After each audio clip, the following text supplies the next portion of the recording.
Lucky Lefty Podcast, Onora boys are in the building. We are brought to you by Onora Whiskey. That's OnoraWhiskey.com. And courtesy of Bleav Network and our brand new partnership with FanDuel. Go to FanDuel.com. Right at the start of the show, we're going to give you a couple of prop bets that you can play only at FanDuel.com. And don't forget, if you choose to drink, you have to make sure that you do it responsibly. Let's get it, Left.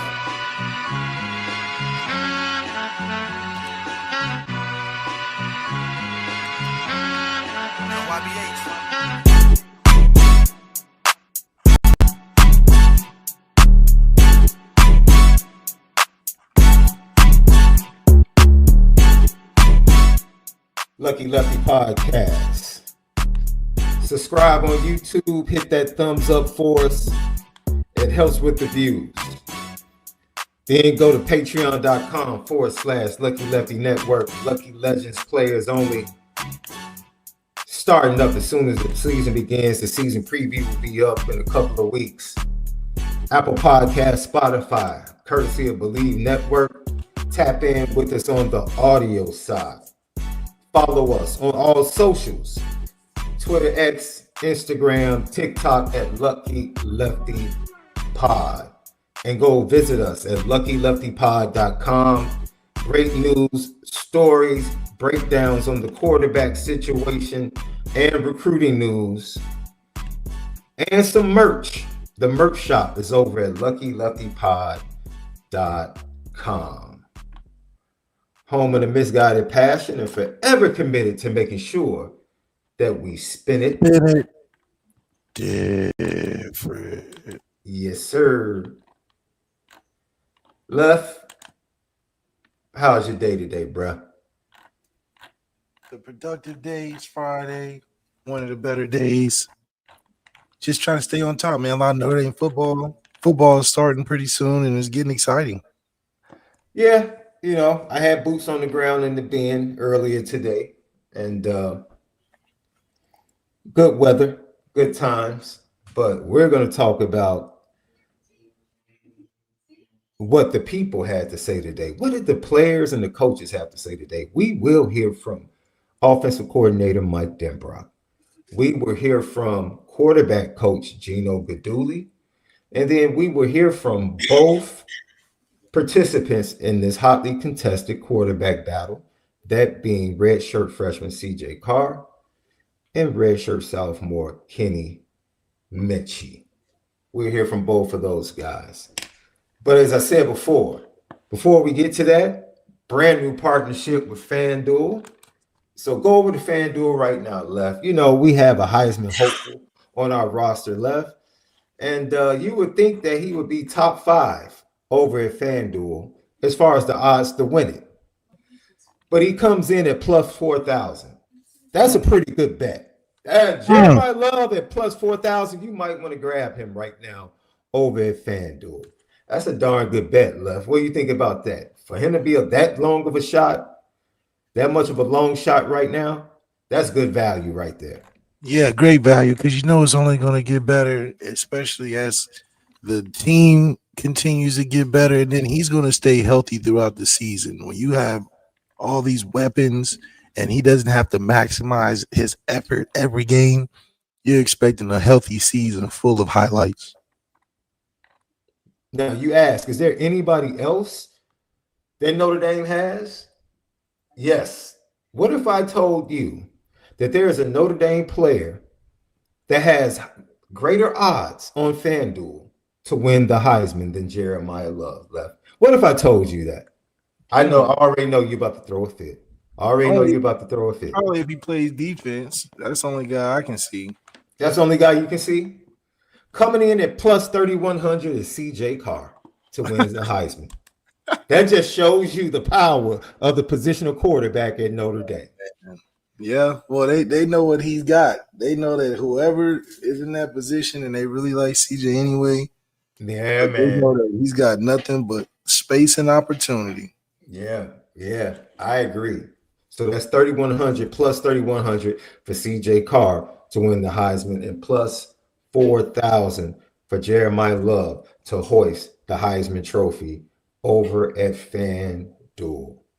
Go check it out, FanDuel.com, or download the FanDuel app. Have fun.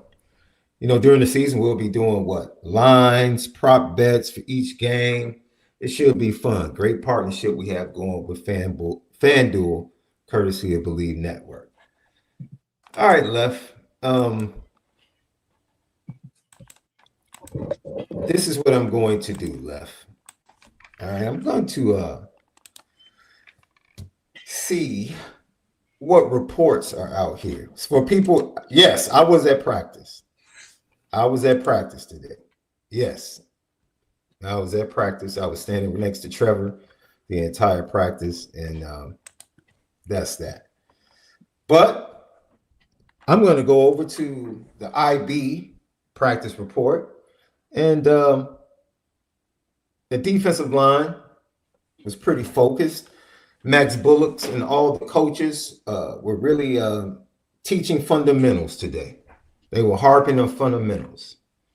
And according to the IB report, CJ Carr and Kenny Minchey both were sharp today during the 4 periods that were able to be seen over at IB.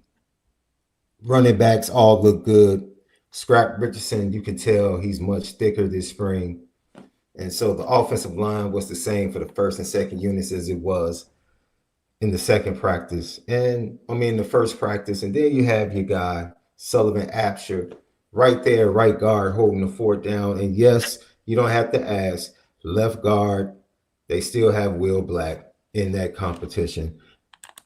This is over at IB message board. That's the practice report. But yeah, I was there to watch as well. Yeah. And it's pretty much Left. Yeah, pretty much you see it's not much in 4 periods, bro. It's just, right. They're really just warming up, doing some half speed drills. You're just getting into the meat of practice. So it's good to just see guys fly around. That's all you can really evaluate. Plus, at the end of the day, you like just seeing what the eye test shows you from a size standpoint. Guys are healthy, and early on in training camp, guys are really going through the basics. Hand off right, hand off left, a couple slants here, a couple go routes, basic coverages, nothing really other than like the process. This is the trust the process stage. And it's cool because you get to see the team slowly come together on chemistry. This is all chemistry, all the stuff they have from spending time together on and off the field and the periods down from practice. And that's where the magic's made. And the competition would get thick closer to when the season starts. So right now, what can you really do when you don't have full pads? That's a good question. What can you do? There's nothing really to say about it, Left. I'm going to be honest. However, I will say this. I saw with my own eyes. It's some bigums on this squad, bro. And I'm not talking about the trenches, bro. It's Notre Dame has some big wide receivers, bro. They do. They have some big wide receivers. And Malik is not the only one to speak of. There's some big wide receivers. Some whether or not they can be elite, bears watching, but man, I'm pretty happy, man, with just the visual. Just the visual, man. You can tell the difference when you got to Florida, right? Just the difference in like strength and conditioning, size of players, conversely to what you had in Notre Dame during your playing days. Yeah, it's just an organization thing. You can just tell from how smooth things and operations are, how different programs can be. And Florida at that point didn't have the updated stuff they have now, but it's just a different world, still football, but it's just different everything. I mean, it's a crazy experience. I know it's probably crazy for these guys that transfer 3 or 4 times, where they're like every year something different. Like the guy Robbie Anderson, quarterback that's at I think Wake Forest now, but he started at Oregon, went to Auburn, went to South Carolina. So he kind of stayed in the South, which I'm telling you, from going from Notre Dame to another place, I understand the difference from going from like an Oklahoma State to a Notre Dame, but then going from Notre Dame to another place is just totally different, totally different. So cool experience, but nothing like home.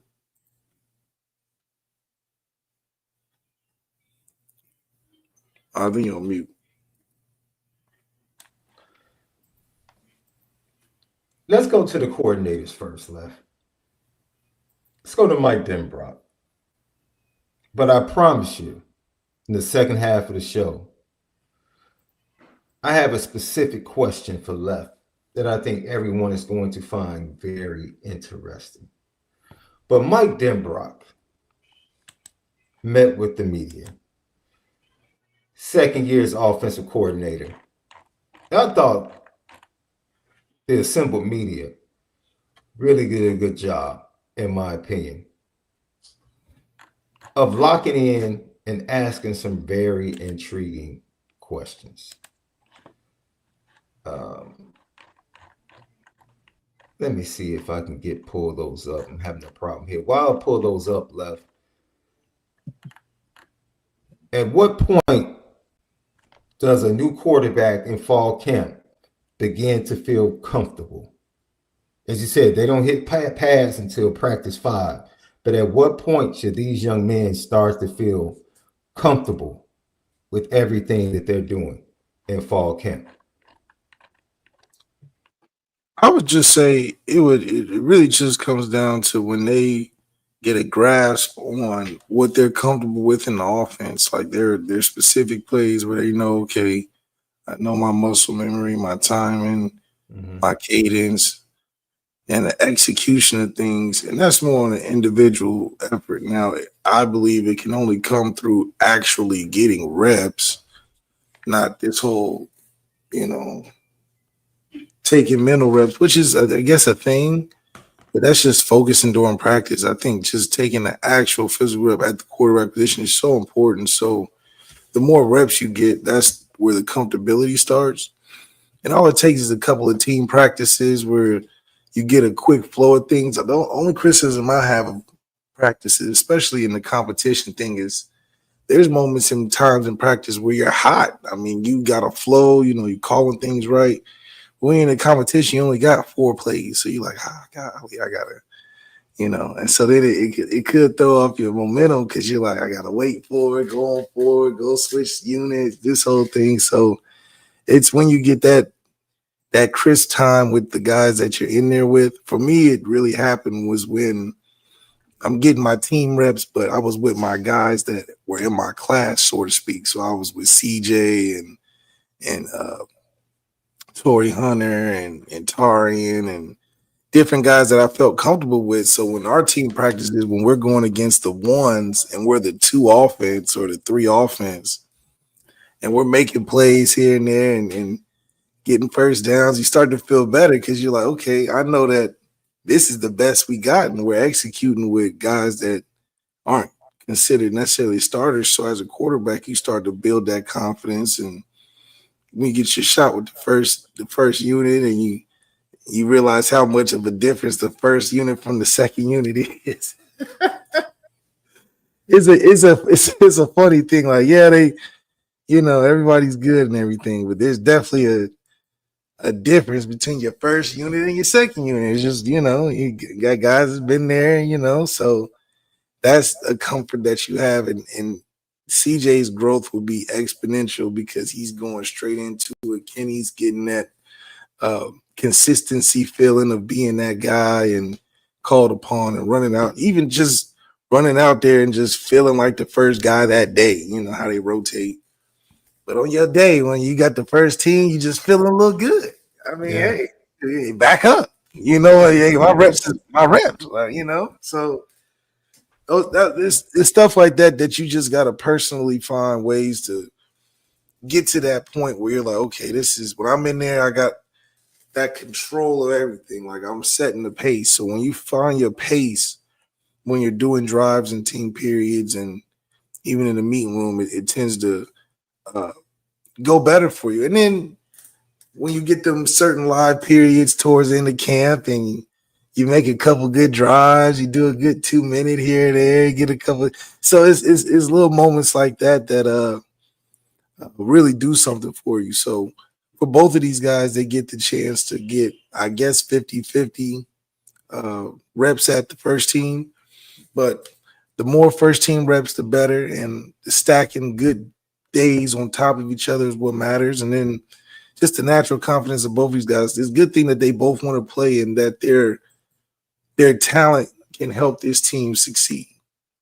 So it's not like one is supposed to be uprooted and the other is like, halfway decent. Both of these guys were excited about as a fan base, which is the good start. Usually wasn't excited about more than 2 guys on the roster. Even with the freshmen and stuff, I mean, these guys are huge. But it'll be great to see just a healthy push between both of those guys because regardless of who wins, that they've actually been in a competitive mindset to where now we're leading the team. They went from an internal battle, now they're battling with the team, which I think is just a great combination. But all of this is only, in a sense, backed and only works when the staff is behind the guy. So all of this stuff is great right now. All of this competition is fun. Guys are getting better. But it's not until the staff put their stamp on the dude where that quarterback can be like, okay, I got my team.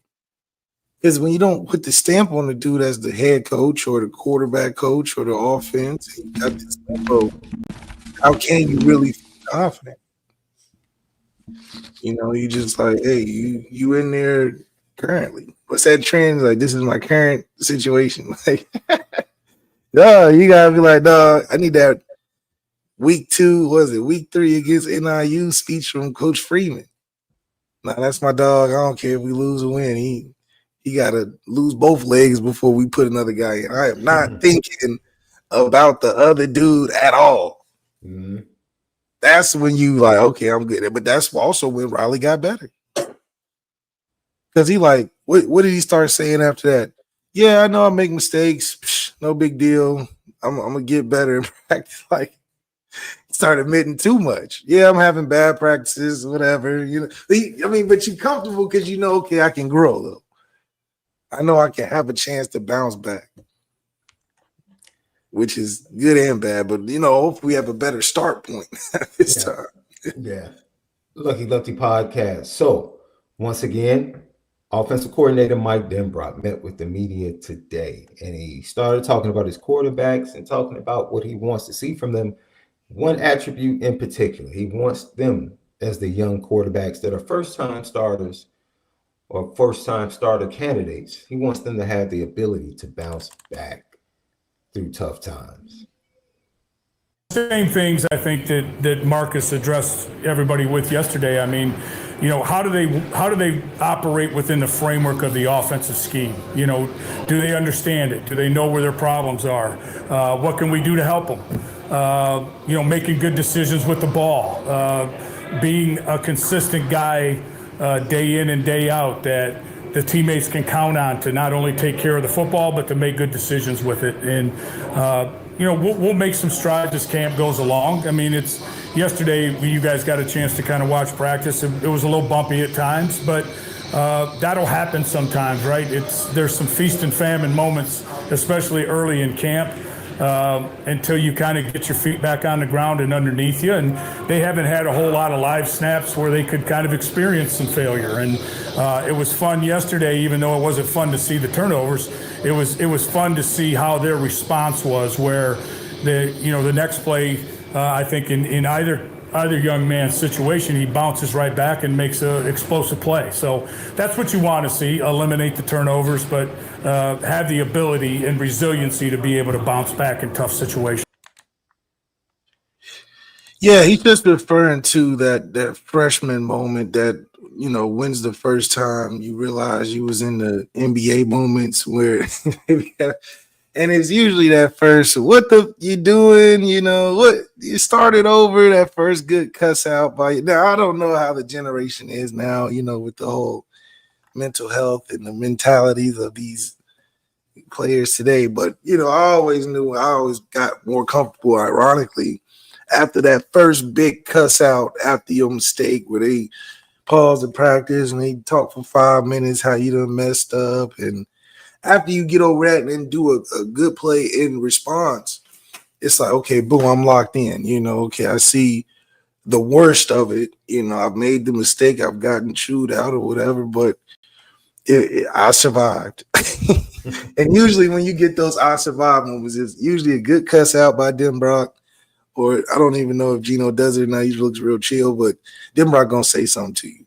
Or, you know, that first hit in practice where, you know, they get you one time. You know, they come off the edge, it's live and everything, but, you know, they really hit you because, you know, they trying to get a spot and everything. And you survive that. And you get up, you're like, oh, okay, that's what the first team hit feel like. Okay, yeah, okay, I'm locked in. Right? You're locked in. So I do think that there's moments that you have where DENBROCK's right. They haven't had enough time to see it or to feel it. I mean, they've seen it, but it's been from the sideline. Now they get to see it in real life, and it's just an awesome thing for these guys to really first time. It's like what happens when you try to teach a baby to swim. You just throw him in the water. You don't know how he's going to react. So that first time feel of, oh, okay, he know how to do this. He surprised me on this. That's kind of where we are right now. We just got that first baby feel. Like, man, that's why they're infatuated with what they can do. It's the first time we've seen it on a stage where it mattered. So Gino's like, yeah, he know with the best of them. Now, when we get past the first romance and the first fresh feels, and you're like, all right, we need to clean this up. We need to do this. Now you're in it.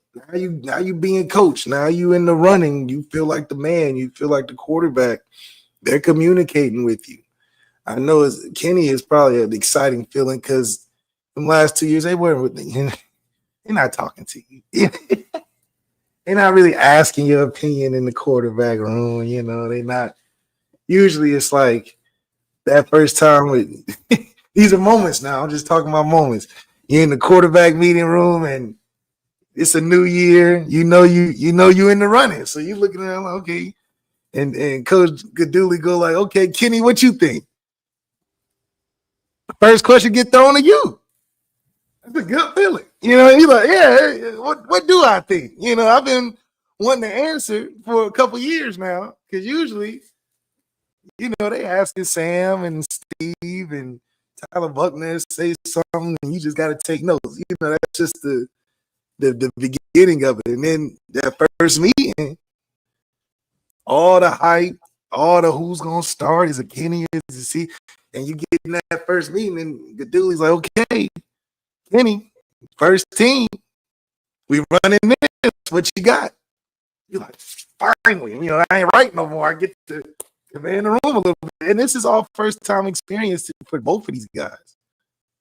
So the excitement, the eagerness, now it just comes down to who has the better routine, who is taking the proper things to get better. Is less of doing what is expected, is more of doing what actually can hold you in that spot. You know, yeah, you gotta watch film, but how are you watching film to help you get better? Because now it matters. One thing to be competing in the room now when you out there playing and they talking about you on TV. This is they're evaluating how you play. So it's bigger than you watching practice clips. I gotta really lock in on my preparation for the opponent. Now it's less about, you know, your everyday trying to have the highest completion percentage in 7-on-7. Now it's okay, I got this corner is supposed to go to the league next year. What's his tendencies and who's the defensive coordinator? And so both of these guys have to start thinking like that.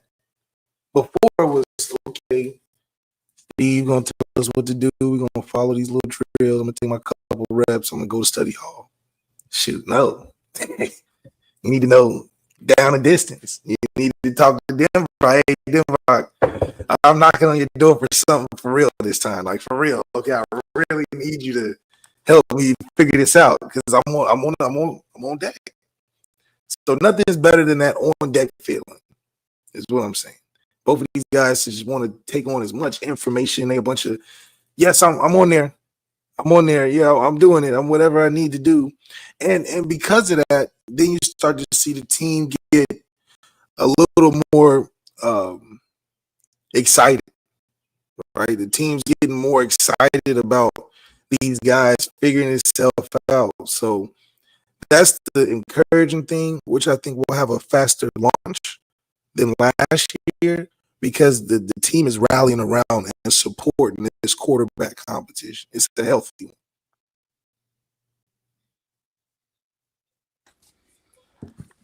All right. Let's get to Mike DENBROCK talking about the difference between his relationship with these youngsters and Riley Leonard last year. Of course, Riley Leonard didn't play during the spring, so there was definitely a development of coming to understand what would work for Riley and what Riley understood conceptually during the season. You want that to take place before the season, but it had to take place during the season. And Mike DENBROCK talked about the difference between his relationship with the starting quarterback last year and his relationship with I think it was a different situation with Riley, obviously, because he wasn't able to go through spring football, and then was a little bit limited early in fall camp and in the summer. It was a lot harder for me to maybe get a better feel for him than I wanted to have headed into fall camp so that those things could maybe be done ahead of time. The two combatants for the quarterback job this year are guys that have been here in the program. I think I've got a little bit better feel for not only how they think, but their strengths as players. And we're ready for whatever the scenario ends up ultimately being to tailor what we do to what the.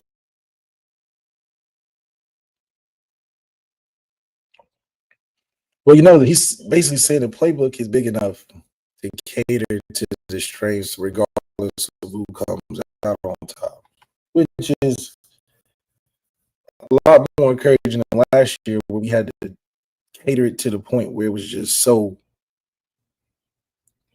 1 year useful. That's a tape that you just lock up. It's like I doubt we ever come back to it to really get anything from it other than like the cool moments in which we won games. But I think DENBROCK's just excited to have two guys that are very competent, man. I mean, he's just probably trying to slow down in his mind what he can give these guys to feel comfortable with, because I'm sure he's thinking so many different ideas with both of them. And he's like, man, the good thing is I can fit both of these guys and maximize what they do. So, of course, when you're getting guys worked in and warming up these guys to like be in live action, the timing is a lot different. You get all these cute videos of y'all throwing on the air and working out and all of that. Yeah, them reps is a lot different when you're going against first team, when you in there taking all the reps, you lead in the team periods, even the cadence, even just getting your down set hike consistent, where everybody is getting off on the same, because you're gonna have some of that. They're not used to saying it all practice. They used to, down set hike, it don't matter. Now they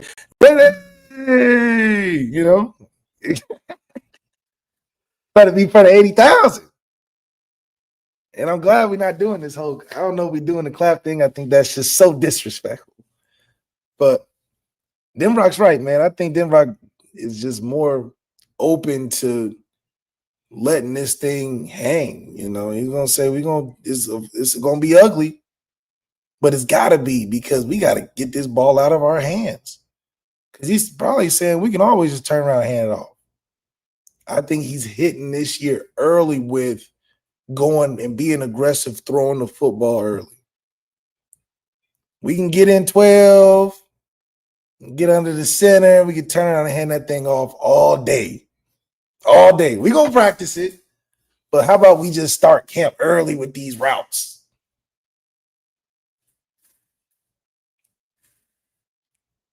I like that.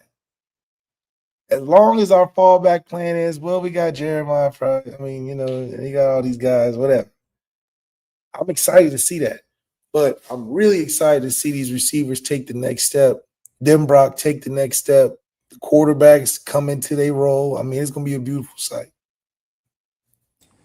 Speaking of that guy who is at plus 4,000 over at FanDuel to win the Heisman Trophy, he was asked about Jeremiah Love and the usage, but he was asked in a way whether or not he had watched Reggie Bush and whether or not he would use Jeremiah Love in a similar fashion for the Fighting Irish. This is what Mike DENBROCK had to say.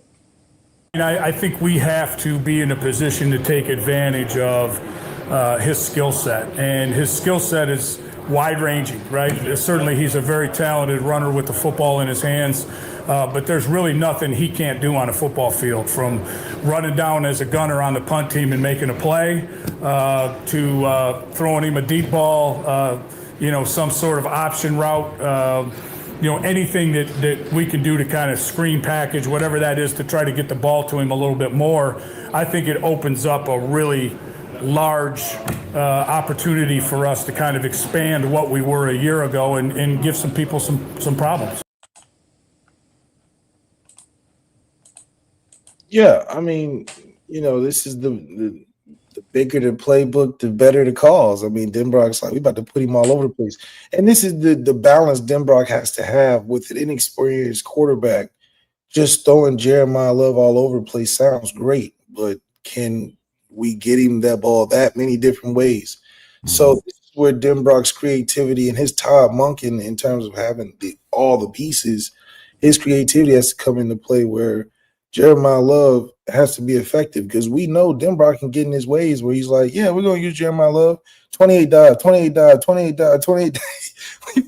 Oh, he did it versus Army, where you're like, oh, okay, he just going to just run him into the ground. Like, so I would like to see DENBROCK take that next step of putting him out in the slot and put him on different creative plays to get him the football and some different screens, and helping the quarterback play a lot easier by using Jeremiah Love. And so, as easy as it sounds, it is a challenge going from how simple and basic and monotonous we were last year, which was good, to transforming it into what we want to and making that good. Because we know we can be good relying on just who we got.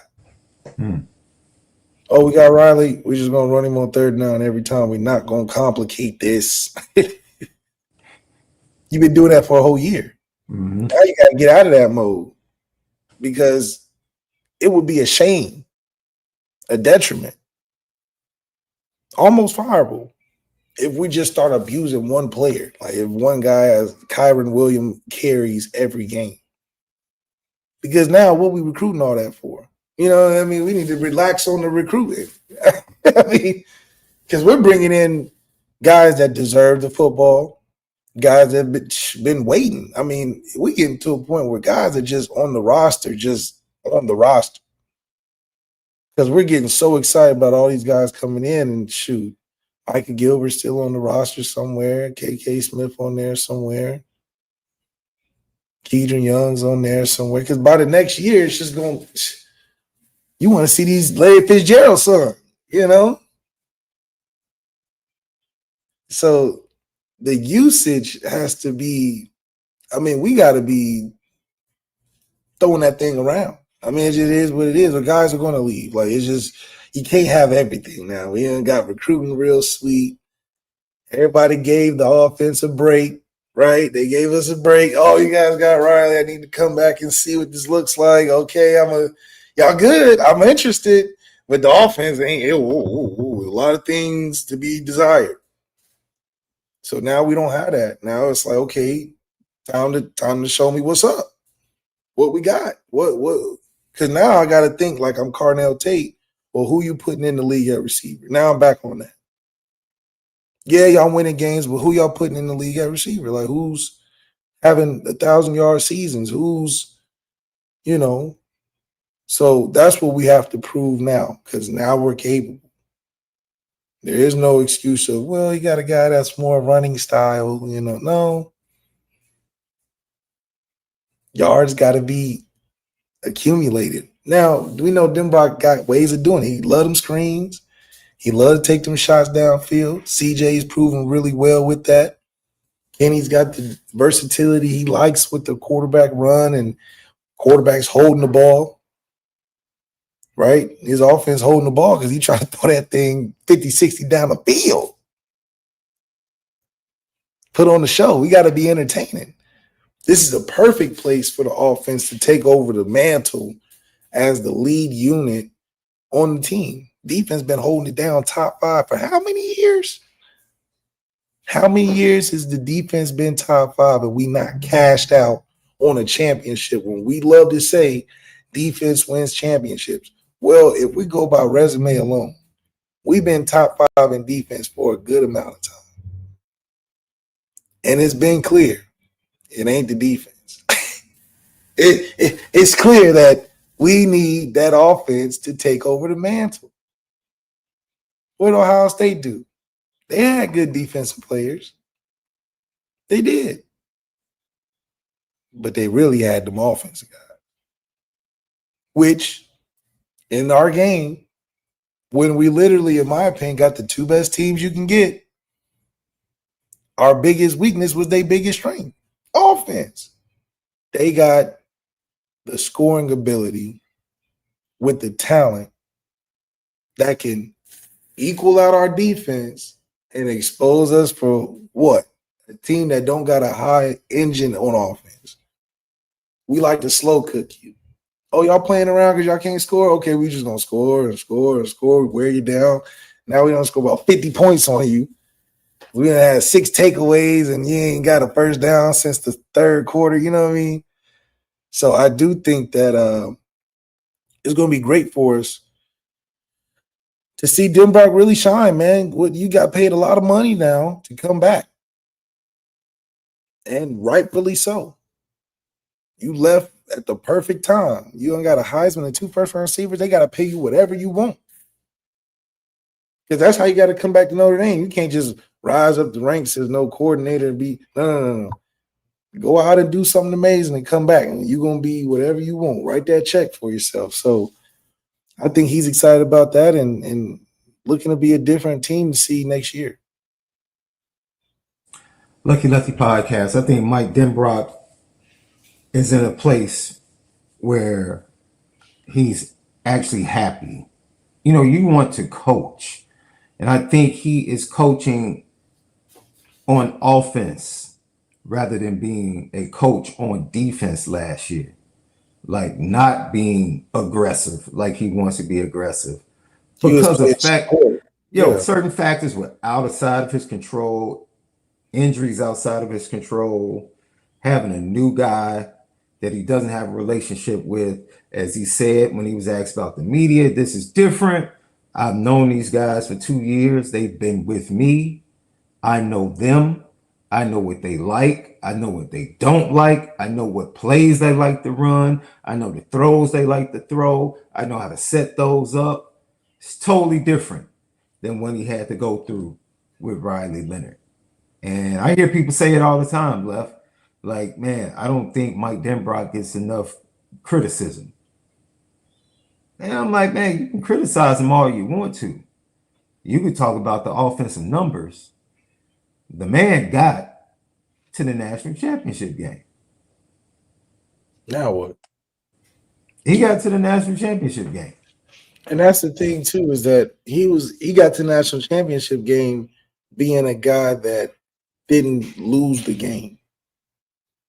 Keep us close. Don't do nothing too crazy. Don't be who you are. Now it's like, okay, be who you are, because that's going to get us to win the game. We can get to the game with him being passive, him keeping a close lead, him not putting the ball in jeopardy, him calling plays that can kill the clock a little bit, because our time possession was crazy last year. Now he goes to flip the switch, just like I talk about these quarterbacks that have a fantastic first year when they're not expected to win it all. They have a fantastic year when they're expected to just don't lose the game. Just don't lose it. You go crazy. We've seen it many times. It's not until that switch gets flipped where they're like, okay, you better than don't lose it for us. Now it's like, we need you to win it for us. It's a totally different mindset. Now the expectation is, okay, it's 3rd and 8. If I don't get this first down, our defense is going to give up that touchdown.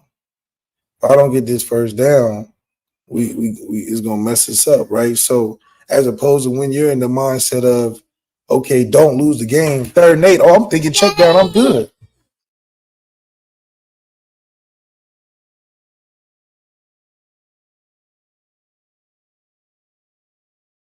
Yeah, I can see that.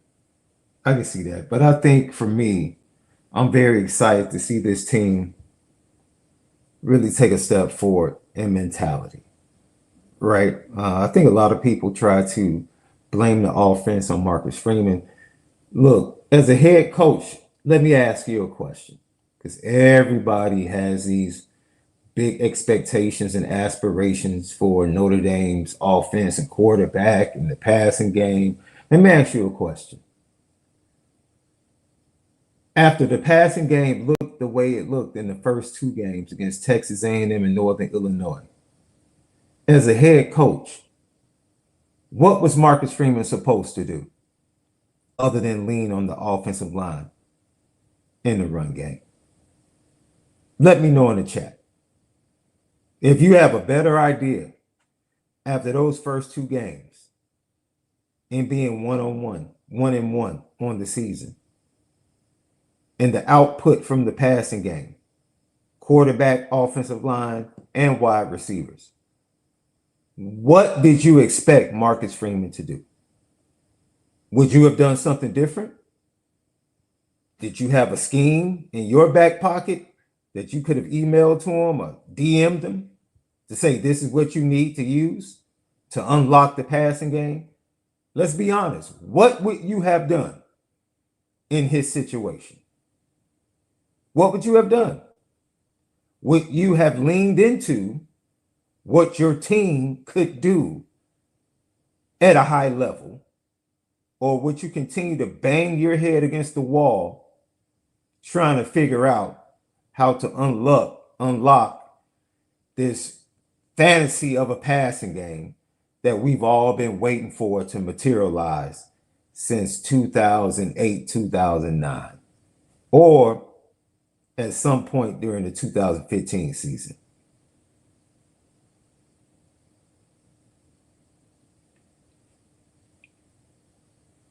And that's fine.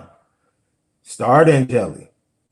But with that offensive line, does Angeli make the plays to get out of trouble in certain situations that Riley Leonard make? Because in order to start Angeli, you're giving up something that was of great need with how poorly that offensive line, particularly the left side, was playing the first half of the season.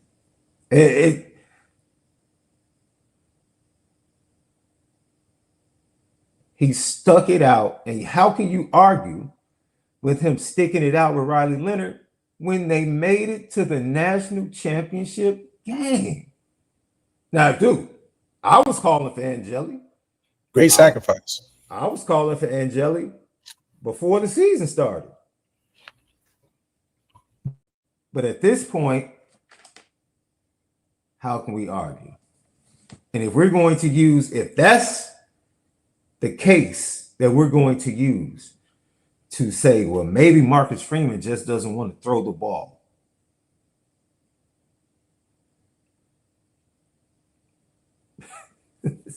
The Bulls are literally or have literally been one of the worst three-point shooting teams in the NBA the last 3 seasons, left. One of the worst. Analytics for you because they've taken more threes lately. But they can't, you can take them, but if you don't make them, it doesn't mean anything. But they're forced to take them. And see, that's the Steph Curry effect. Right. And I think that is the Ohio State effect or the Oregon effect or the Ohio State effect on Notre Dame fans. We see these other elite programs and the way they're doing it. And we say to ourselves, man, we want to do it like that. Well, guess what? Nick Saban, his first championship, did it the way Notre Dame did it last year.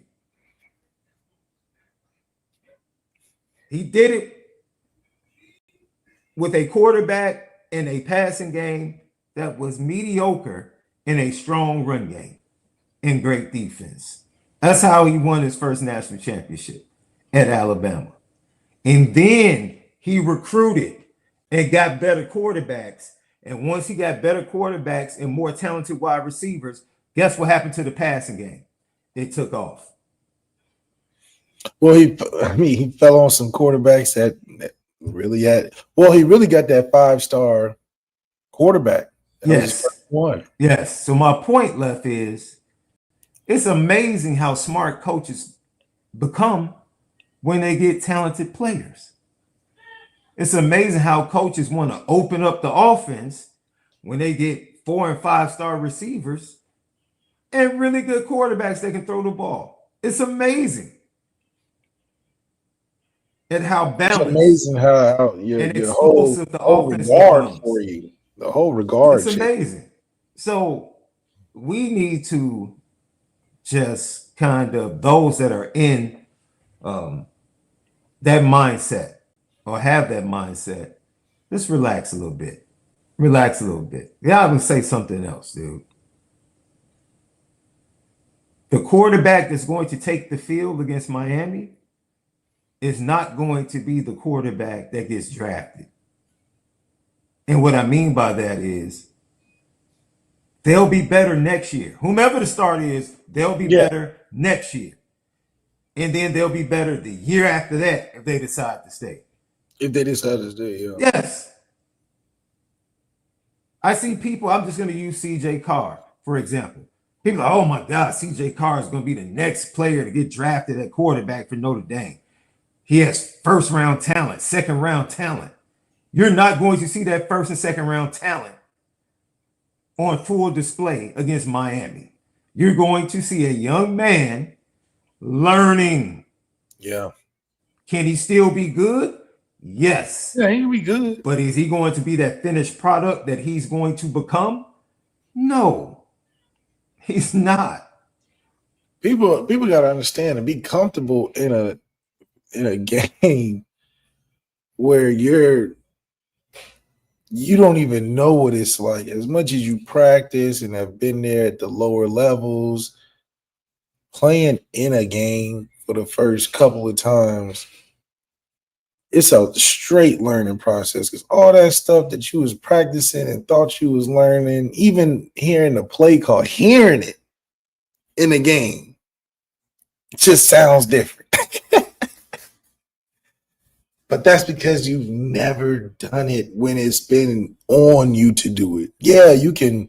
Fourth quarter, we whooping everybody, but yeah, go get you a couple of yards. Yeah.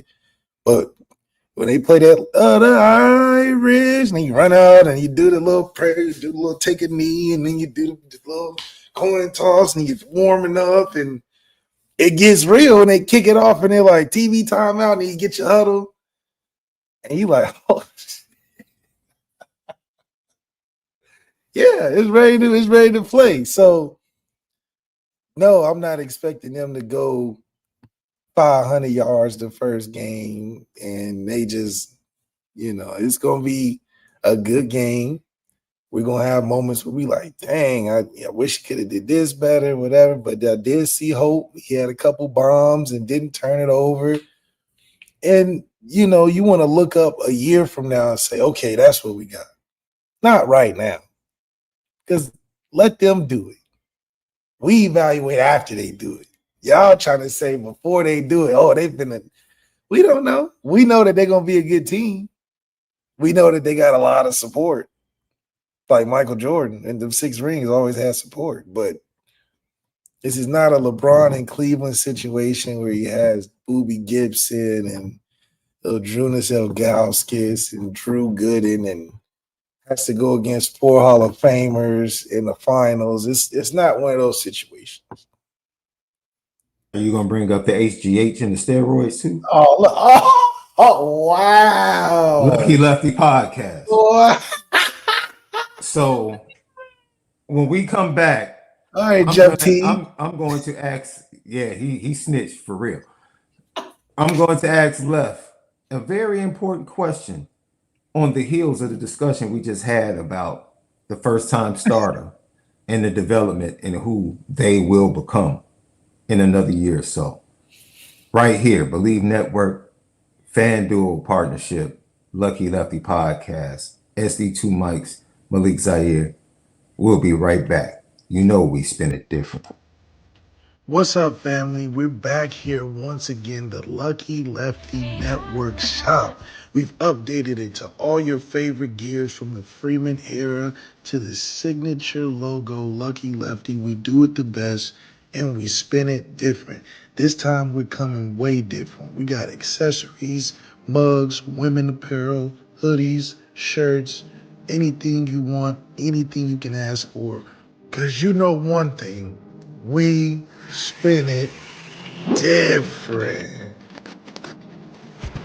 Break it down. Bag it up. Break it up, break it up, break it up, break it up, break it up, break it up, break it up, break it up, break it up. I tell my break it up. Break it down. Lucky Lefty podcast. Help us out. Subscribe on YouTube. Hit that thumbs up, that like button. Because you know you like us. We're both lovable. We're handsome.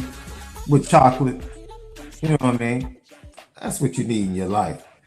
Some good, sound Notre Dame wisdom and knowledge and fun. Talking Notre Dame football. And don't forget, the chef over there.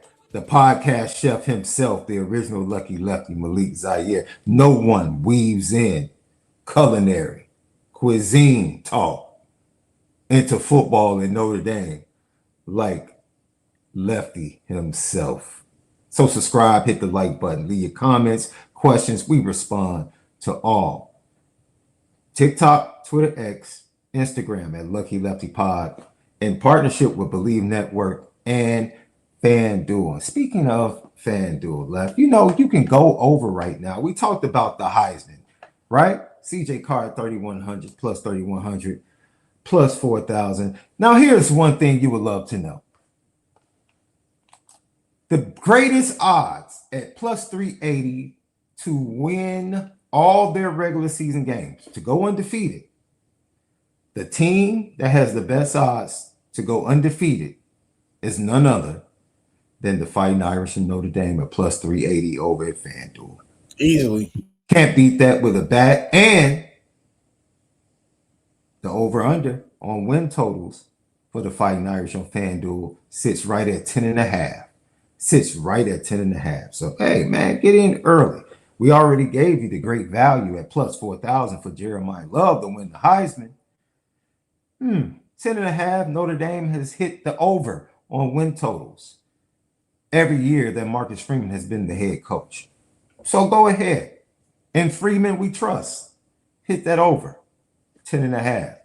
Notre Dame will come in for you. They have the best odds at 380 to go undefeated in the regular season. And that's over at FanDuel. Speaking of Bleav Network, tap in on Apple Podcasts and Spotify. Audio side of the podcast on Bleav Network, patreon.com/Lucky Lefty Network. Lucky Legends podcast, players only podcast coming back during the season. The season preview will be up in a couple of weeks. So, Left, we were talking about relaxing and allowing the starter to get his feet under him. I hope you can remember this, Left, before we get to quarterback coach Gino GUIDUGLI next. You come out against Texas, Left, your first start in Notre Dame Stadium. Before I get to my main question, that tunnel entrance had to feel different. Like knowing you were the guy. Because normally you at the back of the line, right? You know, normally at the back of the line, you run out, you kind of filter out the tunnel after everybody else has led the way. But this time, it's your team.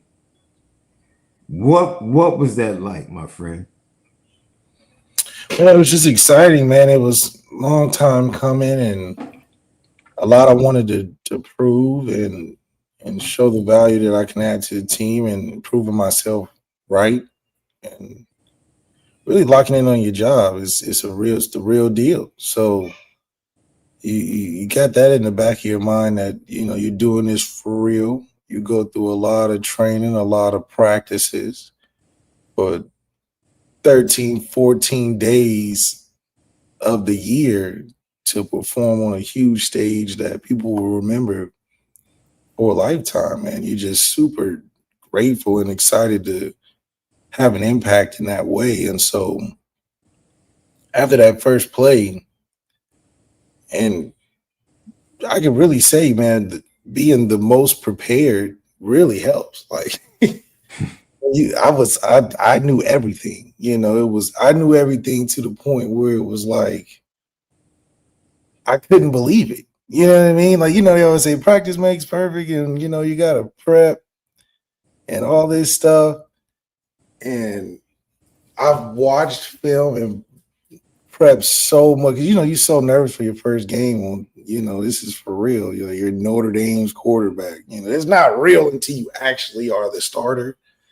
Everything else is like, yeah, I'm on the team, yeah, whatever.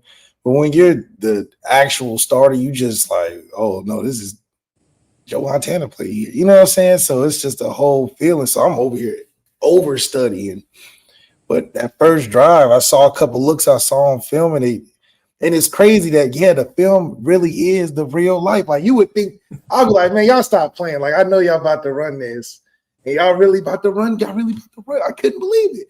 So then I just start thinking like I'm seeing the routes before the plays. Like, oh, if they really doing this, I'm about to go deep.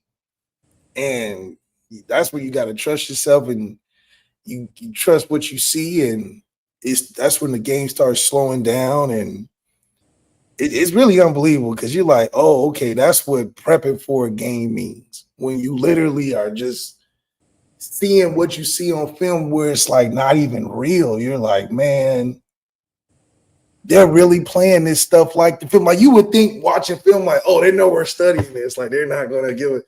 And they give you the look. You're like, I know what you're doing. There's nothing better than that because now you're like, oh, you don't think I know what you're doing. I know what you're doing.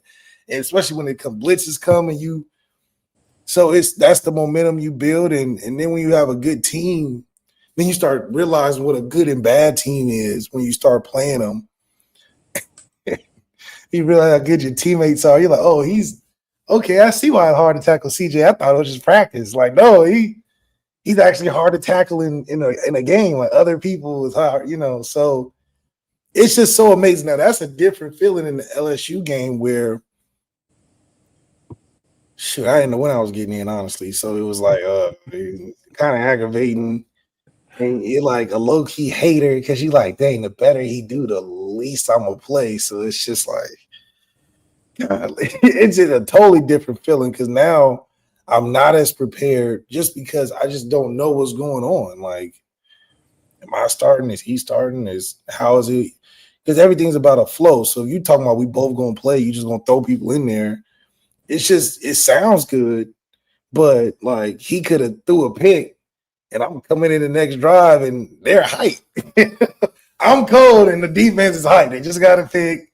I'm in there cold, down set hike type, So I was just more so like, what's my job? Like, Jesus Christ. Like, oh, we got a screen. All right, let me just focus on these steps.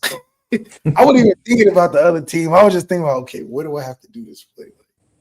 Okay, don't turn the wrong way. Shit, like I got Corey 1-on-1, but do I? This is Treadwell. This dude is going. This dude's supposed to be number one corner. And it's like, golly, do I just throw it to Corey? Like Corey, my boy now. Like, but this is a real game. I don't want him to just drop it. So you just start thinking of silly stuff because you're so focused on like, okay, I'm gonna get pulled out at some point. When you know you're the guy and you're not getting pulled out, you're like, oh, okay, let me lock in. Like, you can start thinking about the next drive when you're coming off the field because you're like, okay, I'm not going to get subbed out. And so you just play better and the team plays better. So I think the faster a guy can get to that, and that just comes from the staff. Like I said, the staff got to be like, you're a dude. When you walk down the hallway, they be like, what's up, guy? You just got to get that feeling. You got to tell me I'm the guy. Outside of you knowing it yourself, you got to get, as a quarterback, you got to get told that. You got to like, hey, here are the keys. You running it.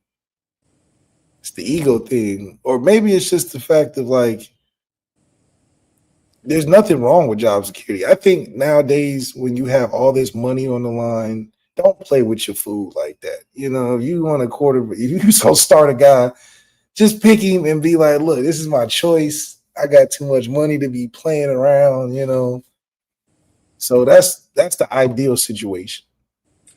So as we head into the second hour of Lucky Lefty podcast, brought to you in sponsorship with FanDuel and on Bleav Network, we want to go to quarterback coach Gino Guidugli because I have one more follow-up, but I want you to hear Gino first because all the buzz after practice one was about the 4 interceptions from the quarterbacks, 1 from Kenny Minchey and 3 from CJ Carr in various forms. Can you blame them directly? Was it a byproduct of drops? Was it a byproduct of something else? Was it really good plays by Tay Johnson and Adon Shuler? Well, Gino Guidugli said, man, I really don't give a darn about the interceptions. I don't give a darn. Yeah, like everybody's talking about the turnovers. I don't really sweat those. Like, practice is a time to make mistakes, and we got to figure out in practice what we can and what we can't do. Now, when you're in a quarterback competition, you got to make as many good throws and eliminate as many mistakes as possible. But those guys are also trying to figure out what they can and can't do. We don't want to wait until we go down the hard rock to figure that out. So as long as those guys are responding appropriately when things don't go well, like, that's part of the game. And that's an important part of playing the position is when things don't go right, how are you going to respond? Because the whole team is waiting to see your response. One thing we don't see is what goes into the preparation for practice. Can you give us some insight in terms of how you are kind of leading this competition? Sure. You're just saying from the player's perspective? Just preparing, getting the team ready to go and going out. Sure. So, like, every day we're going to have offensive install that goes in that our guys are required to know. Some of it is new. Some of it is stuff that they've been doing for 2 years now in the system. They're going to be responsible for knowing the defensive install every single day. So we're not going to go out to practice and not know what the defense is installing. So as a quarterback room, we're going to go through the defensive install as well. We're going to go through the script for that day. They'll do that the night before, come in with any questions they have. And after that, it's come out, practice, and then go back in right after practice, review the practice, clean up any mistakes, talk about the things that we did well, and then it's on to the next install, on to the next defense to install, and those days just keep piling up. Yeah, you see, but that's the contradiction. He says, yeah, I don't give a darn about the mistakes in practice. It's practice. Yeah, that's easy for you, coach, because then the next thing out your mouth is, well, unless you're in a quarterback competition, so you can't really. Yeah, so you can see that it's hard to prepare in a quarterback competition. I don't know if he totaled himself, but yeah, it's a clear way of thinking is, yeah, you're going to make mistakes in practice. That's the point. So it's contradictory that you needing to go through that is being evaluated. It's like, what? Like, no, that's counterproductive. and it takes away from preparation. That's why last year I was so adamant about it, because you had 3 guys doing that. At least it's 2 this year, but still a detriment because, like Gino said, you're doing 2 different things at once. You're trying to play it safe, but take risks unnecessarily at times because you're in a competition. So in a competition, you're not thinking always the technical thing to do or the right thing to do. So it's hard to be consistent when you hearing from your head coach, they're going to decide who it is. And then you hear from Gino, yeah, mistakes happen. I don't give a darn, but we're grading them because we have to like so you can tell that that's stressful for a quarterback in their perspective. But at the same time, I do believe that that stress is like, I mean, you need some of that. You need to be able to adjust on the fly in circumstances where nobody's telling you what to do. You have to lead that part of the mission. And so that's where you get to see the differences in guys' leaderships and how they respond to adversity. So some guys get really laxed and take the approach of it's just mistakes, and that can carry over into games where you just turning the ball over because it's whatever. So that's a thin line you tote because, yeah, you're practicing, but you don't want to practice bad habits either. So how comfortable do you really get with throwing picks in practice, which is, that fine line? Because I just thought of it as black and white. Turning the ball over is just bad. It would always be my fault. Turning the ball over is not any way, shape, or form not good. So I just kept it at that. So that's why even I wasn't willy-nilly with the football, So, but he is right. These guys got to stack days, and consistency matters, but it's the intangibles. Who are you giving the confidence to every day? The routine is the routine, because unfortunately it's just a scheduling thing. You can only have so many hours. You can only do so much. So yeah, you're gonna go to practice, watch film, go back, watch film, do practice. But really determine who your starting quarterback is who you have the most faith in, and then who you're investing in. Because talent is, so what? You got to go win a game. Winning a game is about strategy. Winning a game is about putting your players in the best position. So conversely, having a competition, you're avoiding doing that because you're just trying to see who, what. Like, I don't know. Our philosophy on the quarterback competition is crazy when you're trying to win games. So, yeah. 19 for 22, 313 yards and 3 touchdowns, my man.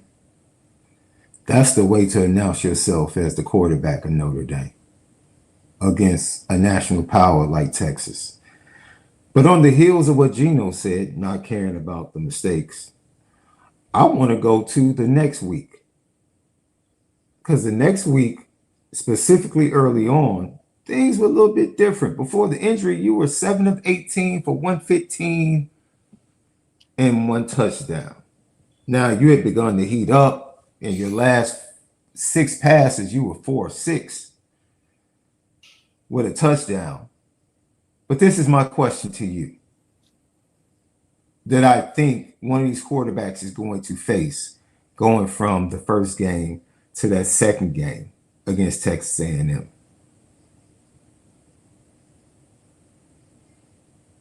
What happened, Lef? Like what happened? Like, you come off from 19 to 22 with 313 with a touchdown. You come out early. Everybody expects you guys to come out and be just as explosive early. What was it? I mean, we were still very reserved in our play calling. So, like, second game, airmailed the first one. We started running the ball a lot, and then hit one low. And it was just a rhythm thing. It was like, it was a different rhythm than last game because it was more of like we were on script. We had a lot of running things in there. So it was like, okay, we run, throw. But I'm doing all the running. So it was like, okay, I was a little tired. But then we had like a batted batted touchdown that would have went to Will. Couple mismatches here and there, but then it was like, okay, we're back in rhythm. We threw a bomb. I had a couple big runs. I mean, we was about to heat up, so it was really things were in my mind at the time. It wasn't nothing that we couldn't handle, and we was really about to get on them. You know, we was driving. I missed a couple reads on the option. We had a couple drops. I airmailed a couple throws. Slow, but then CJ started heating up with the runs, and then we were really about to really put it on him, and then I had the big run, and then we came right back, and then we had the RPO, and I'm just feeling good off of the run. Should have threw it, you know, but I could beat him off the edge and then get hurt. So it's like so much untapped and unexperienced stuff that we had to get off our chest that we just didn't get a chance to. But I didn't think anything different was in that game. Watching the thing back there, like, yeah, this is slow. It was a little different.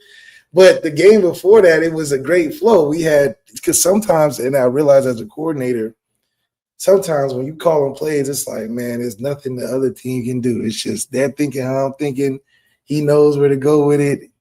This game, it was like we just wouldn't throw. I'm like, why are we not trying to throw it more on this team? We just waiting the third down to throw. So I just thought the reserve strategy threw off our rhythm, threw off my rhythm. And then, you know, I felt like Steph Curry had a point. You see a couple go in, a couple passes happen. You're like, okay, we good.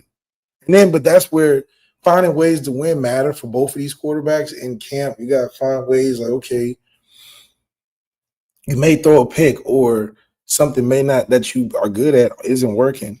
Well, you better start running around. You better start finding a different way to make a play. And I think that was what I was figuring out in that second game, which we started to have moments and then spots, and then we started to really even out. But that's just what you get when you're playing the game. You don't get that in practice. You don't get that in no shirts and shorts or Irish invasion or recruiting. You only get that in the game. So both of these guys, unfortunately, are going to go through that. Whether they have a really good first game or not, they're going to go through it. But how they bounce back is that trend of, okay, this is a guy that we like or this is a guy that can't meet the moment. Because everybody can be great one time, but the people that are great can do it again and again and again. Well, I just want you to know that I think your example of what happened, minus the injury, is what people can expect. Right? Because things are going to flow for these young men, whoever starts. They're going to have games where everything just flows. And then they're going to have games where it just seems like the rhythm is off. Like, I don't, like, what's going on, right? Which kind of goes to what Mike DENBROCK says. How do you respond?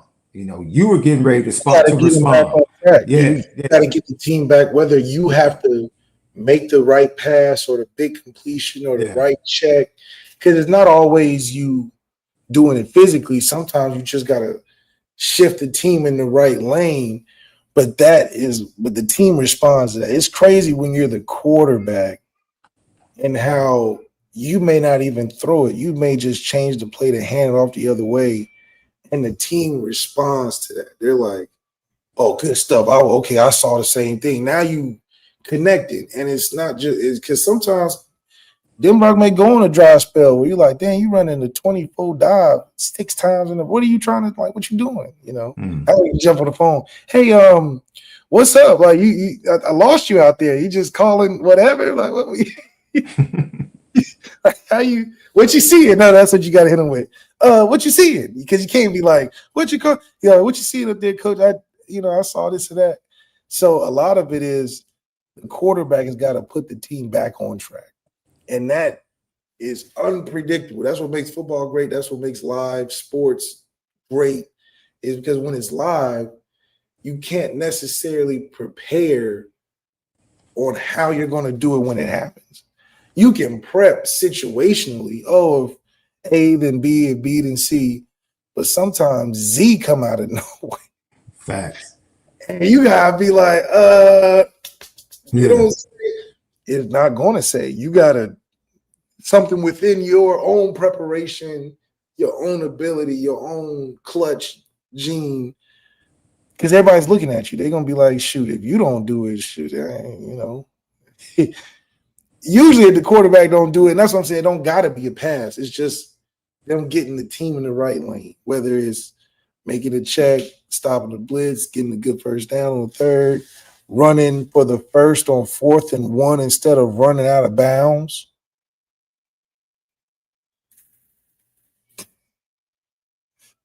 It's the little things. Yeah. But that matters. So I think that's the beautiful thing, and why Marcus Freeman is probably not quick to pull the trigger on just naming the guy, because you probably just want to kind of see like who really want it, who really trying to take this thing over. Because Marcus Freeman's fallback plan is I can't lose. I got 2 capable dudes. 2 capable. It's just who am I going to treat as the diva and the stepchild? That's really what it is. Because somebody gonna get treated like the step. It's just gonna happen. You because you in the competition now and everybody on your side. Oh yeah, good throw. Yeah. But when it gets decided, you might as well fade to black. Just go ahead, start supporting your dude. Stay in shape. Be quiet. And because the team, they're gonna be like, man, back up. And that's what sucks. That's like the purgatory for any quarterback competition. Any guy that's like trying to get that starting spot on the verge where you about to capture the hearts and the soul of the team, where they about to start calling you captain, But if you QB2, you just, what's up, Malik? QB1 always get the tag. QB1, what's up, QB1 starter? What's up, dude? What's up, my boy? QB2, it's just like, what's up, Malik? Yeah, what's up, dog? You going to lunch? Man. No, for real, but it's not no disrespect. It's just what happened. So that's why it means so much to name the guy.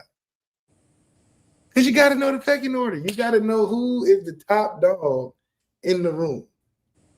And it's all subjective. That's why you got to tell us. It's an ego thing. You got to, because subjectively, who knows who's better than who. But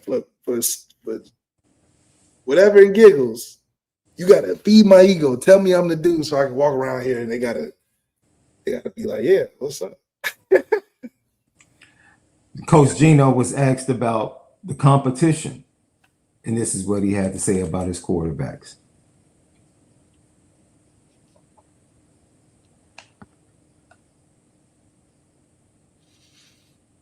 We're going to let these guys work for the body of training camp. I mean, we've got 4 weeks or so to the first game.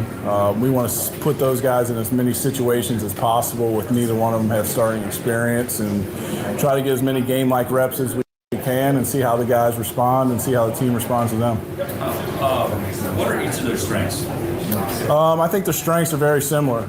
Both the guys are really good in terms of their routine and their preparation. Both got really high football IQs. It means a lot to both of them. Both of them have a lot of arm talent. CJ's probably a little bit more vocal than Kenny is. Kenny's probably a little bit more athletic than CJ is. But all in all, like, we got 2 really good quarterbacks that are going to compete their butt off. And at the end of the day, when we do got to name one, that guy's going to be better because of this competition, and we're going to be a better team because of the competition. I already see how this is going to play out. Let me That last part. We're gonna make the prophecy today on August 1st. Okay, let me timestamp it. This is what's going to happen. August 1st. I already see 52 Central Time. This is how it's going to play out. They're going to take too long because they're going to be too plain Jane about it. They're going to play both quarterbacks in the first game, possibly the first 3 games, because unfortunately, neither one of them has starting experience. So that's usually the easy go-to of who's going to run out there. Like the Joe Flacco at the Browns situation. At the end of the day, as crazy as it may be, Joe Flacco's going to start. Like, they're not – this is a business. As much as they love Shador, they're not going to start. Yeah, I can see that. They're not. because they're not like that, it's going to be really tough to just throw one out there. So they're going to play both guys. They're going to play both guys.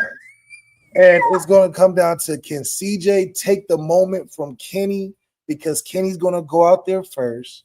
And if Kenny wavers at all, can CJ make the moment that people remember and then be like, oh, he should start? If not, they're going to play both. And I think Kenny will overtake if it lasts too long. Okay. That was 8:52 p.m. Central Time on August 1st. Leftradamus with the prediction. Mark it down, ladies and gents. I don't know if I can say I see it the same.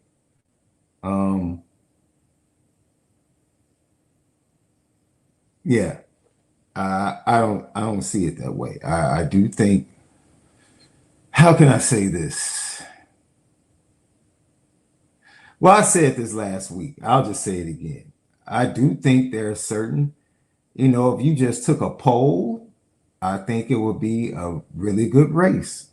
If you took a poll of the coaches, if you took a poll of the players, I do think it would be, a large chunk on one side and another chunk on the other side.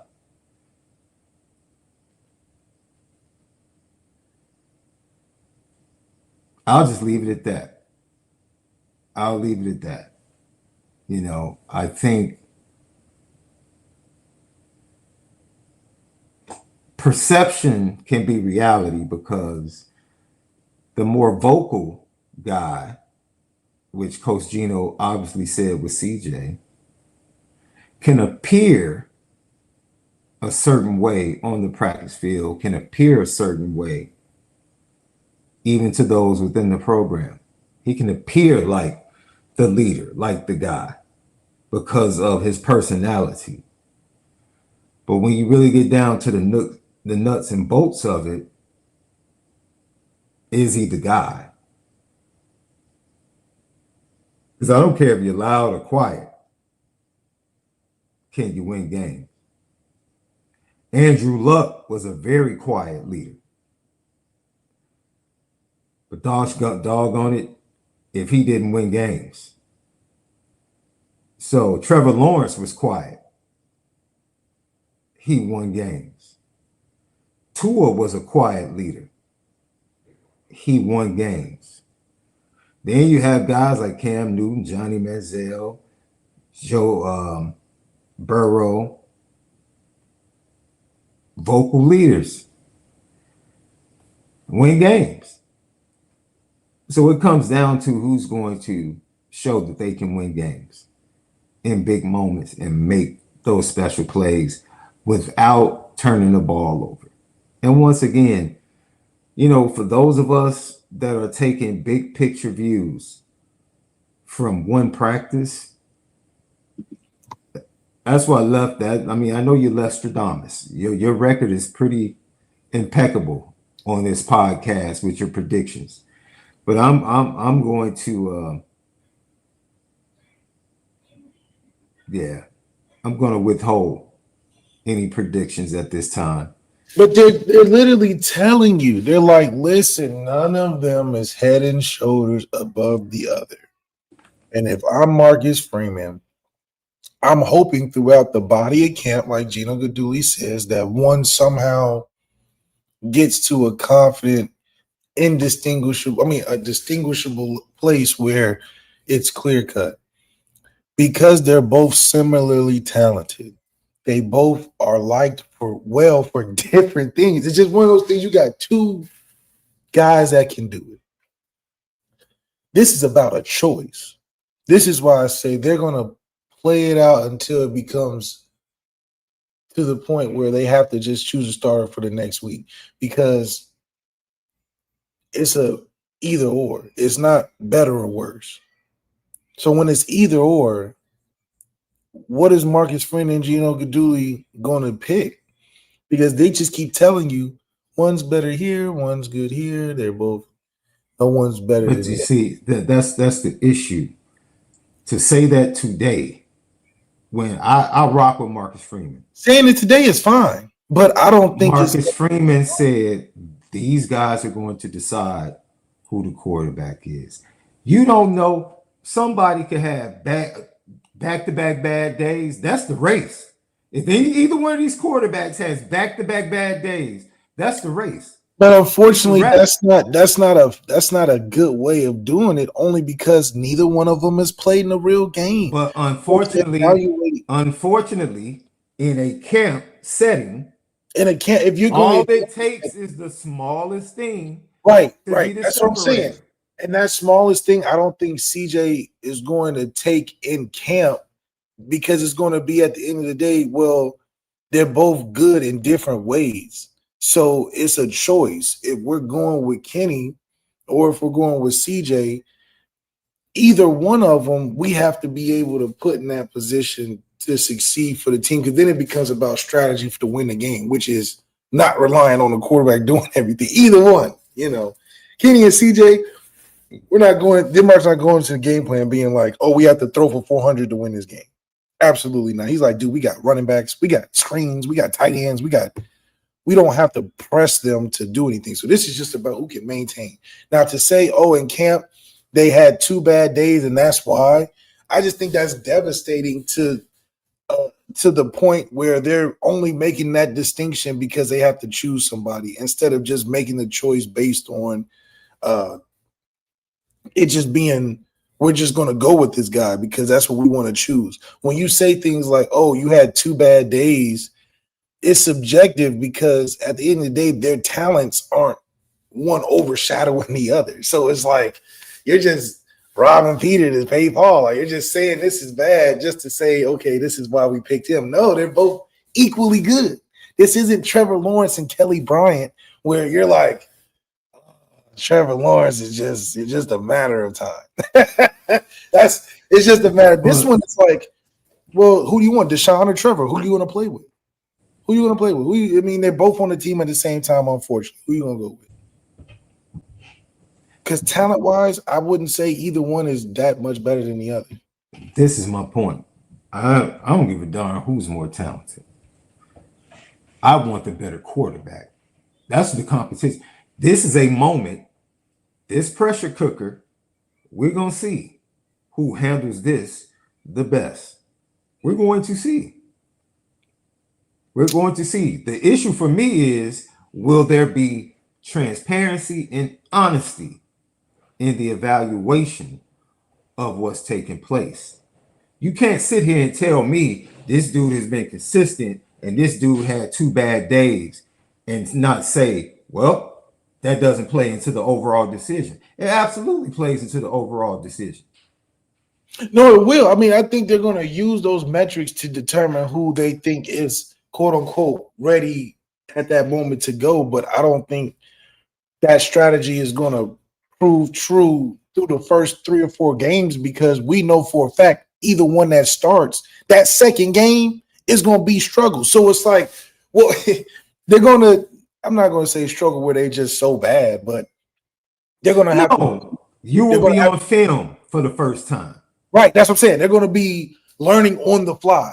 So because 2 of them have never played, learning on the fly is going to happen. That's different than what you're going to see in camp, which is why I say they're both going to be playing in the game, because DENBROCK's just going to be like, well, through camp, they both earn the right to play. That's what the whole joke is. Marcus Freeman is going to get like, oh, this guy, and they both earn the right to play, but we just going with Kenny right now. That's just going to be the final statement. But then in the game, Kenny's going to play well, and because I think we're going to beat most of these teams, especially Miami in the beginning, CJ's going to find his way in there at some point. They're both going to play. Because the season is, like we talked about yesterday, a little Charmin. It's 2-ply, not 1-ply. They got the extra soft they had a couple bears laying on them and it didn't break through. They're pretty soft. It's not going to be pressed to pick one guy to just ride it out.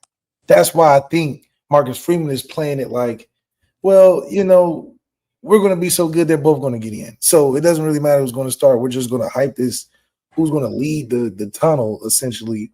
But I think when it comes to that regard, play Kenny. Play Kenny. Because it's more pressure to play CJ over Kenny because then you're trying to say what? What are you trying to say? Because now you're making a bigger statement by playing CJ over Kenny when they both haven't played. And then you're wondering, well, we thought Kenny was on the cusp. What happened? What are you saying by playing CJ over Kenny? I don't think you're making a big statement by playing Kenny first game. I don't think that's making a huge statement or down in CJ, or I just think that's just what was to be expected of a guy that you're recruiting. Think about it. Kenny's story is I called up to Notre Dame. What are we talking about? This wasn't no glamorous recruiting story. He literally called there and said, hey, y'all need a quarterback. I want to play up there. What's up? I'm expecting a guy that do that that's going to start this year. And that's not discrediting CJ. That's just how I just think the flow should work. Now, because CJ has earned the right, clearly everybody respects this man, his play, the way he plays. They think he's talented. He got the extra boost from the narratives. There's no way he's not going to play. But him not running out there first is inconsequential, just like Arch and Quinn Ewers. They were like, they conceded the fact that Quinn's going to start. He's the guy, whatever. But they never got upset because they knew Arch was going to play. Regardless of whatever Quinn did, Arch was going to play. Now, it worked out sometimes because Quinn got injured sometimes or whatever, but Arch was going to play. This is the same situation. We're in college football 2025. Not playing CJ at all this year would result in CJ leaving. Not playing Kenny at all this year will result in Kenny leaving. That's just where we are. So Marcus Freeman's going to play the long term and play both of them in an easy schedule, get as much on both of them. And then playoffs, that's where I believe Marcus Freeman should make a real decision. I think we have the luxury of a full season to figure out who the starter is by playing both of them throughout the year. All right. Both quarterbacks met with the media right here, Lucky Lefty Podcast, Bleav Network in partnership with FanDuel. CJ Carr met with the media and talked about what he learned or what he has learned so far.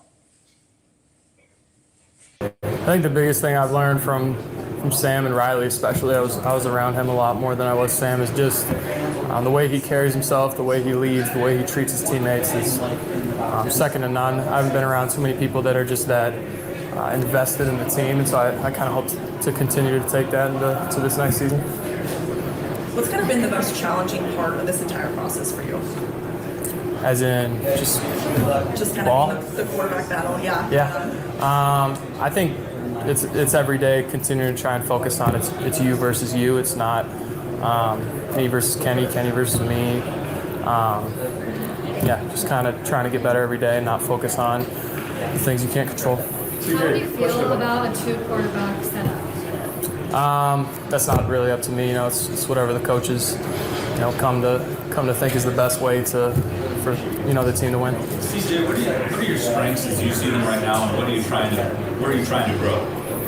I think one of my strengths is just understanding where to go with the ball and what the defense is doing. I think I've grown a lot with that since my first year here. I think another strength is just the relationships I have with my teammates. I think those are the guys that the quarterbacks and the coaches get all the glory, but it's really the line and the receivers who are out there making all the plays. So just giving the credit to those guys.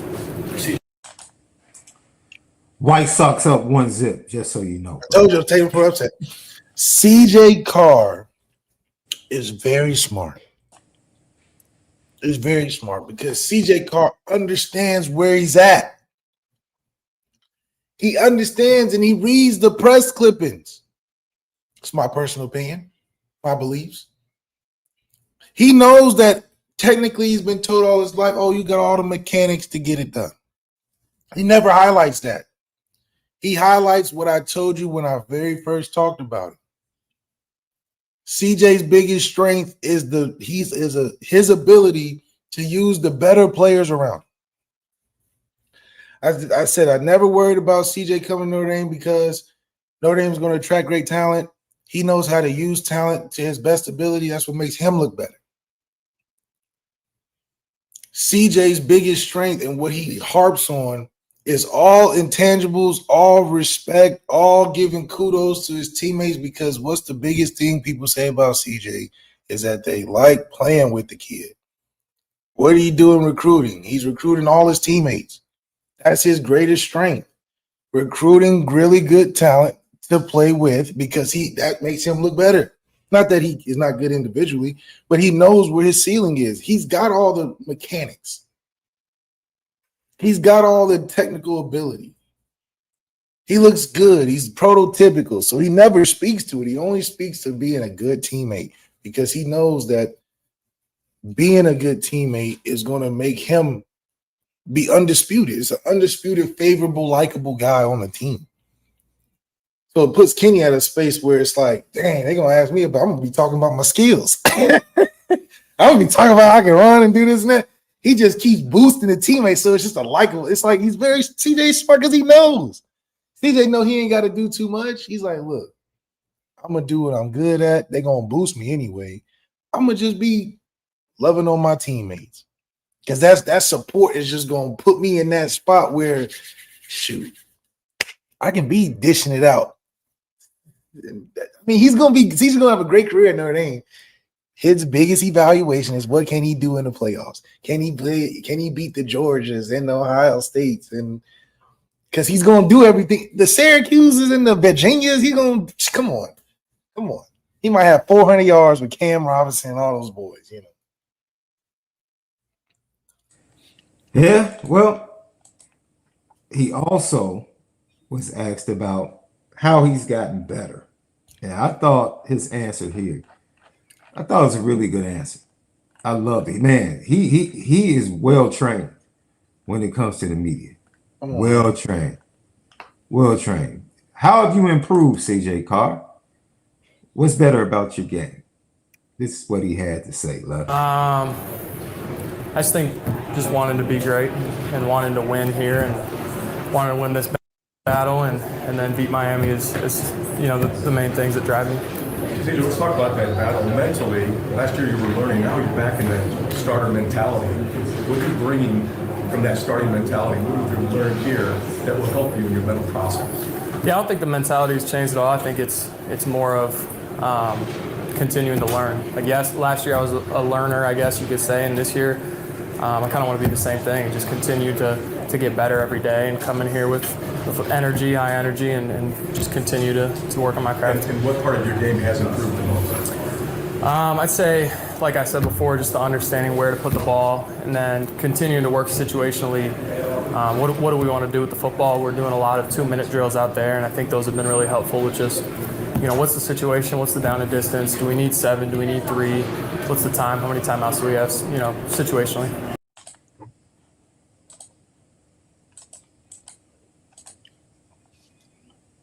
His whole life has been built to this moment. I mean, these answers is in his blood, because his whole life has been built to be a quarterback in this situation. Like, I mean, it's like nothing he says is gonna go wrong. It's like, man, that's sweetest words I can hear. He knows what to say. He knows how to go about it. He's got the playbook at home on how to take over a team. That's really what it is. Because, I mean, that's just his family legacy. I mean, he knows what it means to be a quarterback. That's the essence of That's what makes it so awesome. He's just a quarterback, dude. That's what he is on LinkedIn. It just says quarterback. That's his whole persona.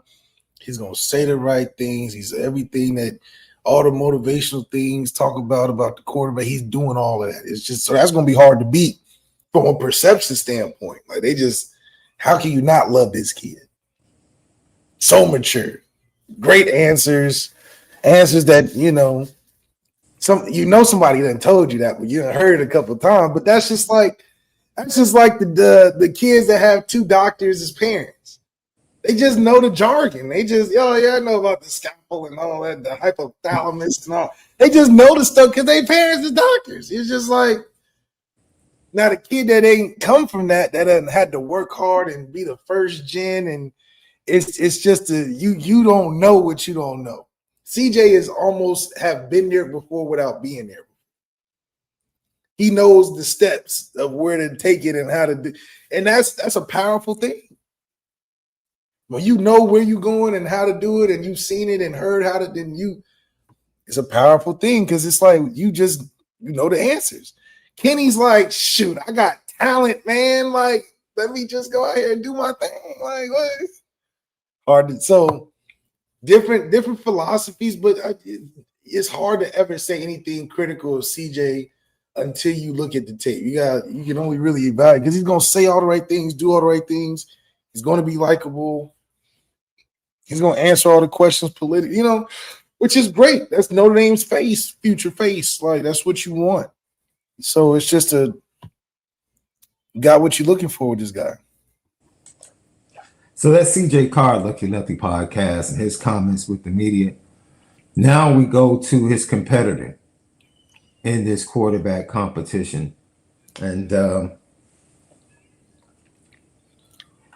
just want him to do the number 8 proud. You know what I mean? I want him to do the number 8 proud. There's a reason he wears number 8, and it's connected to you, Left. I just want him to do the number proud. I just want to do the number proud, man. I'm That's really all. happy, man. It's like, can you beat a trust fund baby? Like, okay, so let's say you get rich, right? You get rich, first gen rich. But when you come up to like real money, people that have been rich for doing it for a minute, are you really rich at that point? It's like, okay. It's like you trust fund babies think of money differently than the kid that just got rich. When you're a trust fund baby, the money just like it's all good. But when you're not a trust fund baby, you got rich off of the hard work on the first gen. You done figured it out. You done got the formula. It's just levels, man. It's just how deep is your bag? How deep is your? I'm excited for both of them, man. I honestly am. I don't know what happened to SD, but hey, I think that both are very qualified to be put in a really good position to blow up, man. We need a quarterback to be the face of college football. We need a quarterback to be in New York, sitting in that Heisman room, sitting in that green room for the draft. That's where the program is currently. Marcus Freeman has built it back up, man. You just got to put the icing on the cake with your featured quarterback and all the fixings. Because what's Thanksgiving without a big turkey? You know what I'm saying? The fried turkey that's what makes Thanksgiving, because all the sides, as great as they may be, just make it dinner. But the turkey makes it Thanksgiving. And that's what we're trying to have this year. We're trying to have Thanksgiving. And the only way you can have Thanksgiving outside of just a good family dinner is that turkey. That quarterback is the turkey. We had a great family gathering, game night, right? Where everybody, you got themed out game nights where everybody bring a dish and a potluck celebration is fantastic. But it's not Thanksgiving. It hasn't been. It's been fun. It's been fun. I mean, we even had rave reviews, and the dishes have been good, but it hasn't been a Thanksgiving. Why? Because we haven't had that turkey.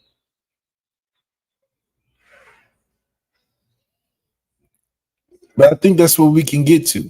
I really do think that's what we can get to. I'm excited for both these young guys. Like I said, CJ's gonna just say all the right things. You just can't not love what CJ brings as a quarterback position. When you think of the room, you think of the professionalism of a quarterback, and CJ just has it. He's like, okay, you can feel good that we got somebody that knows what they're doing in the room. This isn't the first time. This ain't the first timers club. It's like somebody's been here without being here. So any coach can get behind that. And I think that's why CJ makes it hard for him not to be thought of as a starter, because he's just a coach's perfect example of embodying what a quarterback means to a team outside of just throwing the football. So I got this great ice cream, by the way. Anyway, I don't know what happened to SD. You got to get him back on.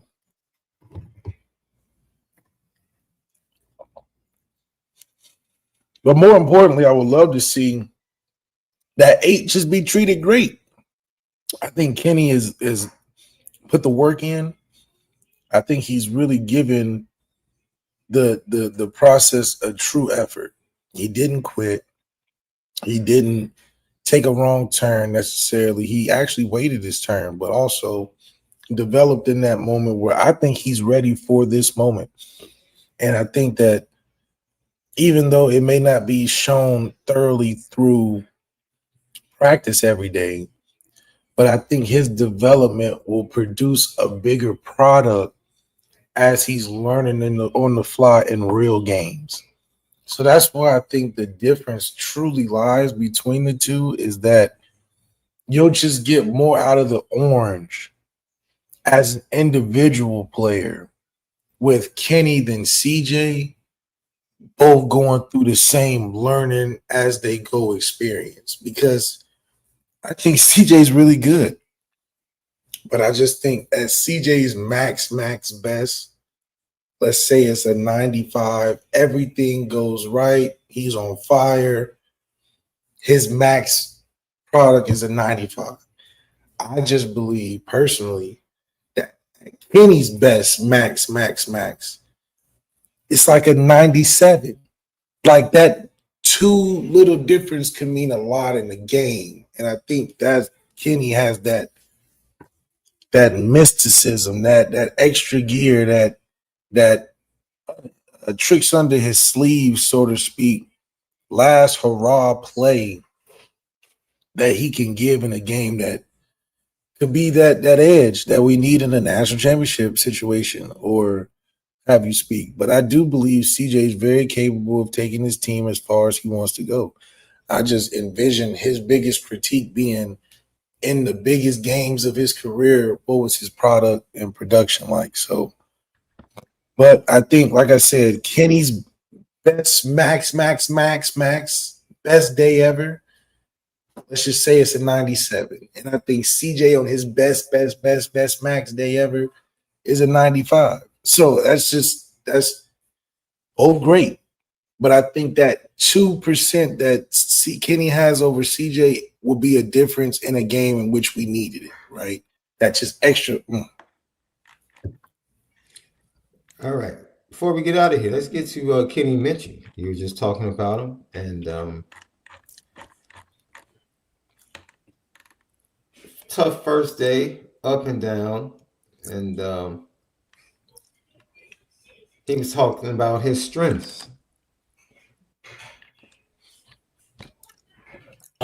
Yeah, I'd say as far as like the years past since then, I definitely feel more comfortable, and I would say more in control and just like closer with the guys on the team.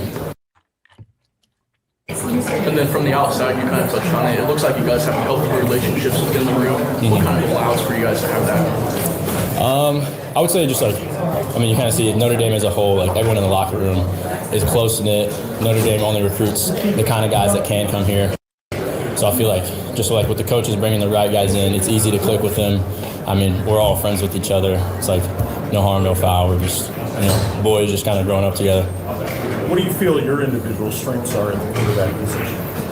I would say my accuracy, playmaking.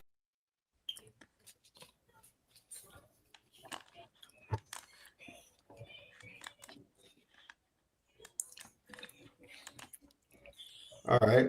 Let me try to get through this left so we can get out of here. He also talked about his goals. What are his goals in this fall camp? In the fall camp, I say my main goal is to just come in and try and be in as fish as I can, and pretty much like replicate what I did in the spring and better. And like with the whole world watching, I'm not really focused on too much outside noise, but what I am focused on is trying to be as efficient as I can be and play good football. What do you think are your strengths as a quarterback, and what are the things that might set you apart? I would say my accuracy. I feel like I can put the ball where it needs to go. Most of the time, my decision making. Still working on that, and being able to extend plays. I feel like that's a plus as well. Something that Coach Freeman mentioned yesterday was he was impressed by your mentality, like reload, like bouncing back. When you make a bad decision or a decision that didn't go the way you thought it would, like how do you bounce back that quickly, and how do you kind of like keep focused on improving? I feel like it has part to do with just like my foundation. I feel like I don't let football as a whole define me, so I'm definitely not going to let one singular play, whether good or bad. I mean, if it's a good play, that's great. I'm going to celebrate with my teammates, but I'm not going to like let that blow my head up. And if it's a bad play, I know that's not going to define me as a person. So I feel like that is my foundation for not letting myself get too high or too low.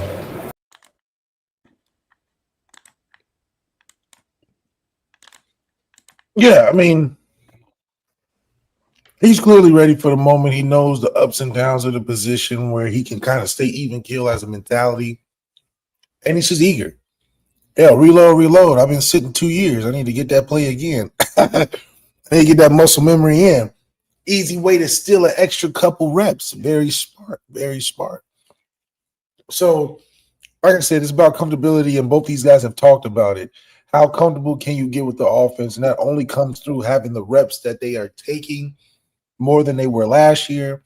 And as long as they get that feel, Kenny mentioned it, he's starting to get that feel in. Yeah, because you're getting the first team reps finally. I mean, hell, everything else feels pretend. That's the funniest thing about the whole process. It feels good till you get to the real thing and then realize, man, this is what it really feels like. Now I actually feel like I'm getting better. All that other stuff I was convincing myself I was getting better. But then when I stepped in that fire and saw, oh, this is what I actually have to do to get better, that's the best form of way of giving you confidence. Yeah, Kenny Minchey also got a chance to talk about his emotions and handling the emotions of the moment.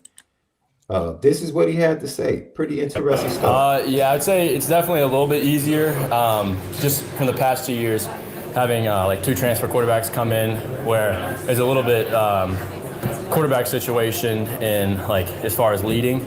But with this year, obviously, the coaches and the players are expecting me to step into that leadership role, which I feel like I've done a pretty good job of, but also a ways to go. So that's probably the difference. You're always preparing as a quarterback for your opportunity, but what's the difference pressure-wise when you're out there in a practice where you know every rep truly can determine your future versus in the past where you still knew you were number 3 or 4 on the depth chart? Yeah, in the past, I mean, I would have said the same thing I said now, just preparing like I am going to be the starter, because when Sam here, I remember he was telling me a story like when he played super early in his career, it's like you never know how it's going to go as far as college football, transfer portal, but also injuries. Like injuries happen every single day, so if you're a 3 or 4 and you're not preparing like you're the starter, I mean, you got something wrong.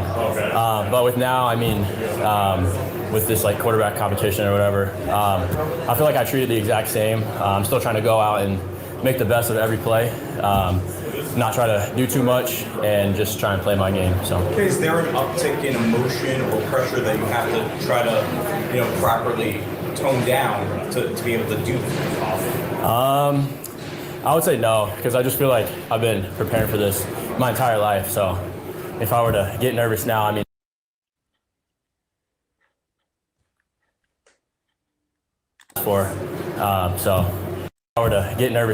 this is what I asked for.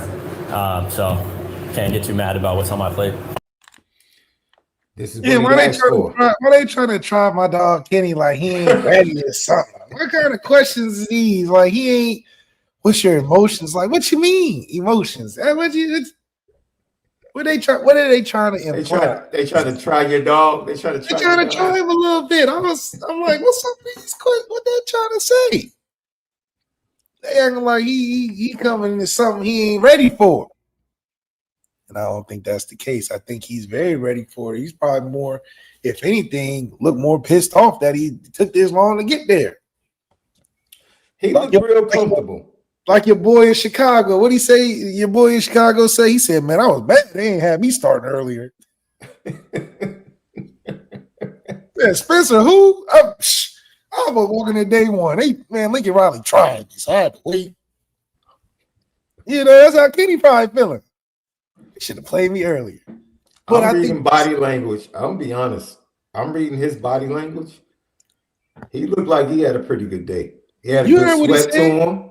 You heard what he said? What he say? He said, yeah, you know, I'm gonna play my game. I mean, I guess I'm in this quarterback competition. I did. I did catch that. He said, I ain't worried about.